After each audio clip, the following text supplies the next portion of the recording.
दोस्तों, वीडियो शुरू करने से पहले अगर आप मेरे चैनल पर नए हैं तो कृपया चैनल को सब्सक्राइब जरूर कर दे ताकि आपको मेरे नए वीडियो का नोटिफिकेशन मिल जाए। और अगर वीडियो पसंद आए तो लाइक, कमेंट और शेयर जरूर करें। अब देर न करते हुए वीडियो शुरू करते हैं। श्री गुरु नानक देव जी अपनी यात्रा के दौरान एक गांव में पहुँचे। उस गांव में एक बहुत ही भला आदमी रहता था।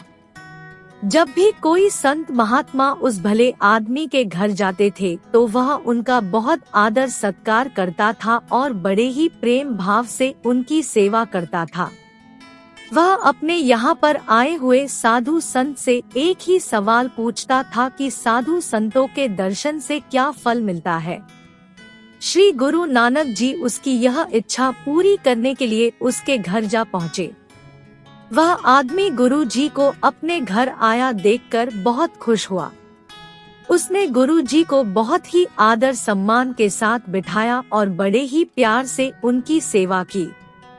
भोजन के पश्चात उसने श्री गुरु नानक देव जी से वही सवाल किया जो वह सभी संतों से करता था कि साधु संतों के दर्शन करने से क्या फल मिलता है।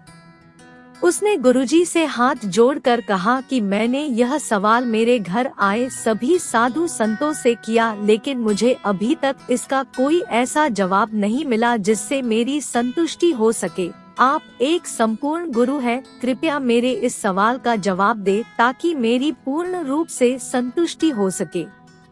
श्री गुरु नानक देव जी ने उसको कहा कि कल तुम एक वीरान जगह में जाना जहां तुम्हें एक बहुत ही सुंदर नजारा देखने को मिलेगा। वहां पर तुम एक पेड़ के नीचे वाहेगुरु का नाम लेकर बैठ जाना। तुम्हें तुम्हारे प्रश्न का उत्तर वहीं मिल जाएगा और तुम्हारी संतुष्टि भी हो जाएगी। वह आदमी गुरुजी की बात मानकर अगले दिन एक वीरान जगह पर चला गया। वहां जाकर वह गुरु जी की बताई हुई जगह पर वाहेगुरु का नाम लेकर बैठ गया। उस पेड़ के ऊपर 2 कौवे बैठे थे। जैसे ही उन कौवे की नजर उस भले आदमी पर पड़ी वह एकदम बगुले के रूप में परिवर्तित हो गए।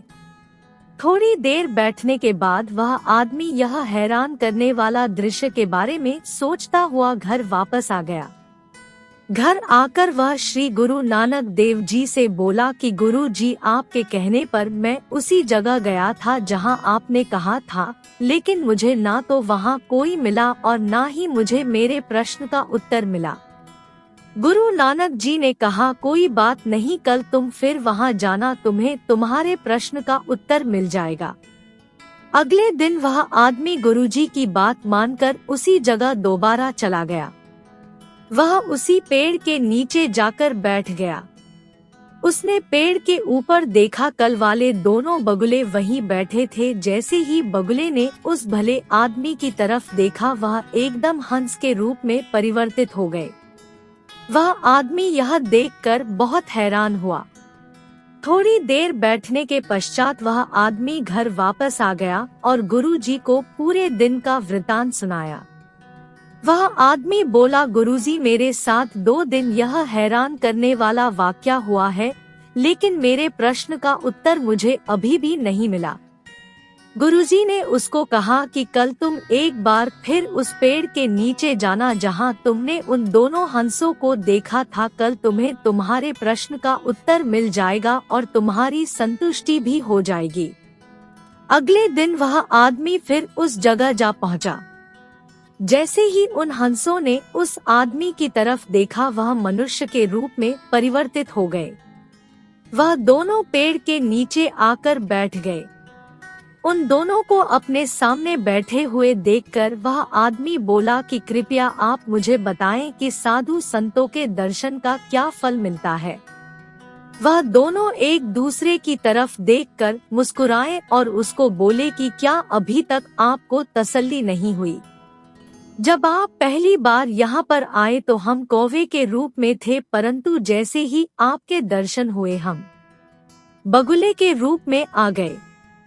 दूसरी बार जब आप यहाँ आए तो हम बगुले के रूप में थे, जैसे ही हमें आपके दर्शन हुए हम हंस के रूप में आ गए। इस बार आप आए हो तो आपके दर्शन करते ही हमें इंसान के रूप में आ गए। आपकी वजह से ही हमें यह इंसानी योनि मिल गई। अब अपने मन में साधु संतों के मिलाप के बारे में सोचो, जिनके दर्शनों से हमें यह रूप मिला। आप जिसके दर्शन करके आए हो, कृपया आप हमें भी उनसे मिलवा दो ताकि हमारा जीवन भी उनके दर्शन करके धन्य हो जाए। वह आदमी खुशी खुशी उन दोनों को अपने साथ घर ले आया। वह गुरुजी के पास पहुँचे और उनको प्रणाम करके उनके सामने बैठ गए। श्री गुरु नानक देव जी ने उस भले आदमी से पूछा कि क्या अब तुम्हारी संतुष्टि हो गई है? वह आदमी बोला, मुझे अपने प्रश्न का उत्तर मिल गया कि साधु संतों के दर्शन का क्या फल मिलता है। आपके दर्शनों के बाद अब मेरे अंदर कोई भी ऐसा प्रश्न नहीं रहा। श्री गुरु नानक देव जी ने उससे कहा कि साधु संतों की सेवा करके तुम्हारे जीवन मरण के सभी चक्कर समाप्त हो गए हैं। मनुष्य को अपने किए हुए कर्म भोगने के पश्चात ही मुक्ति प्राप्त होती है। श्री गुरु नानक देव जी उनको ज्ञान देने के पश्चात अगली यात्रा पर चले गए। शिक्षा। श्री गुरु नानक देव जी की सुंदर साखी से हमें यह शिक्षा मिलती है कि संतों के दर्शन मात्र से ही हमारे कई जन्मों के कर्म खत्म हो जाते हैं। अगर हम संतों की कही हुई बातों पर चलते हैं तो हमारा जन्म मरण का चक्कर ही खत्म हो जाता है। इसलिए हमारा भी फर्ज बनता है कि संतों की कही हुई बातों पर अमल करें और अपनी जिम्मेदारियों के साथ साथ भजन सिमरन करें और इस नश्वर दुनिया से मुक्ति प्राप्त करें।